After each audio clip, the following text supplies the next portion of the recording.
हमने ना अक्सर लोगों को कहते हुए सुना है कि ये मेरा आइडल है, मैं इसके जैसा बनना चाहता हूँ। या सपोज कर लो जैसे मैं किसी को बहुत मानती हूँ, कोई बहुत बड़ा सेलिब्रिटी है, मैं उसको बहुत मानती हूँ, तो हमने अक्सर लोगों को सुना है कि यार मैं इसके जैसा बनना चाहता हूँ। या कोई बहुत सुंदर आपको दिखती है, कोई मॉडल है, तो लड़कियां बोलती हैं मुझे इसके जैसा दिखना है। तो मुझे ना इस चीज़ में थोड़ी सी कमी लगती है, या मेरे कुछ ओपिनियंस हैं, और मैंने सोचा कि मुझे आप लोगों के साथ उनको बांटना चाहिए।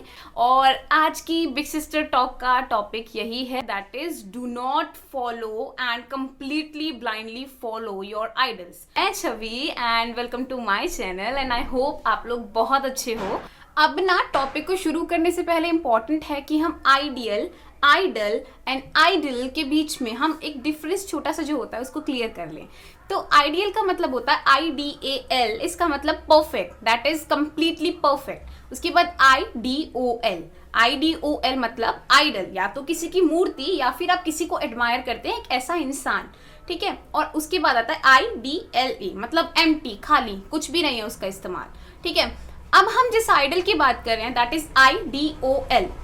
तो बेसिकली आइडल का मतलब होता है एक ऐसा इंसान जिसको सब एडमायर करते हैं, जिसके जैसा बनना चाहते हैं। जब हम जेन जी की बात करते हैं, जनरेशन जी की बात करते हैं, तो हम लोगों को पता है कि हम लोग बहुत यूनिकनेस की बात करते हैं। हम लोग बहुत बात करते हैं कि हर किसी की अपनी पर्सनालिटी है, सब लोग बहुत अलग होते हैं, या मैं अलग हूँ, आप लोग अलग हैं। पर जब इन बातों को रियलिटी में अप्लाई करने का आता है तो हम लोग ना थोड़ा सा पीछे हो जाते हैं। लाइक आप लोग खुद सोचो ना, एक तरफ आप यूनिकनेस की बात करते हो, एक तरफ आप बात करते हो कि सब लोग अलग हैं, सब लोग यूनिक हैं, हर किसी की आइडेंटिटी यूनिक है, और वहीं दूसरी तरफ आप किसी और के जैसा बनना चाहते हो, किसी और को कॉपी करना चाहते हो। ये तो भाई दोगलापन है। पता है क्या होता है, जब हम बोलते हैं ना कि मुझे इसके जैसा बनना है, तो हमारा फोकस ना इस चीज पे होता है कि हाँ मुझे इसके जैसा बनना है, बट हम लोग इस चीज को बिल्कुल साइड कर देते हैं कि अगर हम किसी और के जैसा बनना चाहेंगे तो हमारी जो अपनी यूनिकनेस है तो वो कहीं ना कहीं गायब हो जाएगी। तो हम लोग क्या करते हैं, हम लोग अक्सर अपनी अपनी ही असलियत का अपने ही हाथों से गला दबा देते हैं, वो भी शायद खुशी खुशी। पता है मुझे क्या लगता है कि आपको अपने आइडल से सीखना चाहिए, उनकी गलतियों से सीखना चाहिए, उनकी अच्छी क्वालिटीज़ को फॉलो करना चाहिए। उन्होंने जो गलतियां करके कुछ अच्छा किया है उसकी तरफ ध्यान देना चाहिए, पर उनके जैसा बनना या उनको बिल्कुल कॉपी करना मेरे हिसाब से तो बिल्कुल गलत। तो अब मैं इसी बात पे ना आप लोगों को एक बहुत छोटा सा एग्जाम्पल देके समझाने वाली हूँ, और मैं अपना बिलीफ बताने वाली हूँ कि इस चीज़ पर मुझे क्या लगता है। क्योंकि बेसिकली मैं किसी को एकदम कॉपी करना बिल्कुल नहीं मानती। क्योंकि सपोज करो कि एक आदमी है आपके फैमिली में जो पहले थे और वो बड़े हैं, और उन्होंने ना एक रास्ता ट्रेवल किया एंड इट्स अराउंड 50 किलोमीटर, ठीक है। और 50 किलोमीटर ट्रेवल करके उन्होंने सब कुछ जो उधर 50 किलोमीटर के दायरे में जो था उन्होंने सब देखा, उसकी सराहना की, उससे सीखा।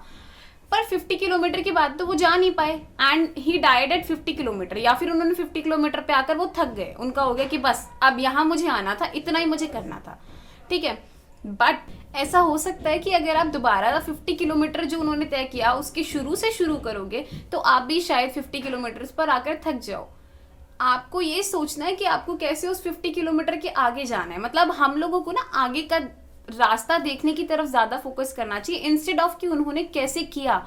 उन्होंने जितना किया वो हो गया, बट उसके आगे भी तो कुछ होगा ना।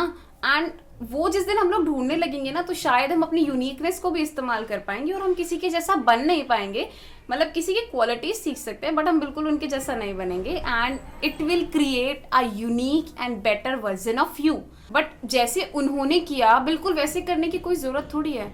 उनकी गलतियों से सीख लो, उनकी अच्छी बुरी चीजें समझ लो, और उसके बाद ना अपनी खुद की लाइन चुनो और अपने खुद के तरीके से चलो।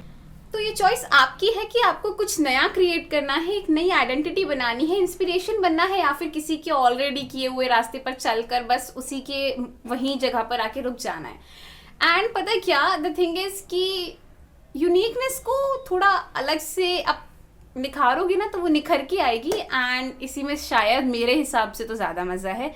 इंस्टेड ऑफ किसी को एकदम ब्लाइंडली फॉलो करना, अपने ओपिनियंस बनाओ, अच्छा बुरा सीखो, किसी के ऊपर एकदम फेथ मत करो कि हाँ इसने ये बात बोली ना तो ये बिल्कुल सही है। बिल्कुल सही कुछ भी नहीं होता। आपके अपने ओपिनियंस होना, अपने लिए खुद का सोचना, सही गलत में डिफरेंशिएट करना बहुत इंपॉर्टेंट है, और यही आपको एक बेहतर इंसान बनाता है। क्योंकि आप जब तक खुद नहीं करोगे, खुद से सीखोगे नहीं, तो क्या ही फायदा है ना। तो सीखना है तो कुछ नया करना होगा। बस हम इतना कर सकते हैं कि हम जो हमारे पहले आ चुके हैं, हमारे आइडल्स हैं, उनसे थोड़ा सीख सकते हैं, समझ सकते हैं, उनकी गलतियों से सीख सकते हैं। इतना हम कर सकते हैं।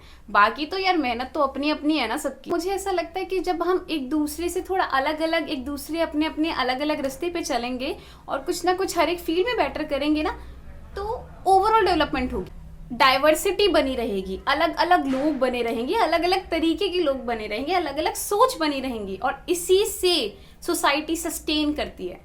तो ये वैसे भी बहुत इंपॉर्टेंट है। और सोच एक जैसी सबकी हो जाएगी, सब एक जैसा करने लगेंगे, सब एक, मतलब मान लो किसी ने कुछ किया, मान लो किसी ने ऐसे उनकी ये जर्नी थी और उन्होंने ये अचीव कर लिया, अब तुम भी वैसे ही कर रहे हो, कोई और भी वैसे ही कर रहा है, सब कुछ बहुत सेम हो जाएगा तो फिर बहुत बोरिंग हो जाएगा। और मुझे लगता है कि जेन ज़ी को कुछ भी बोरिंग करने में तो मज़ा नहीं आता।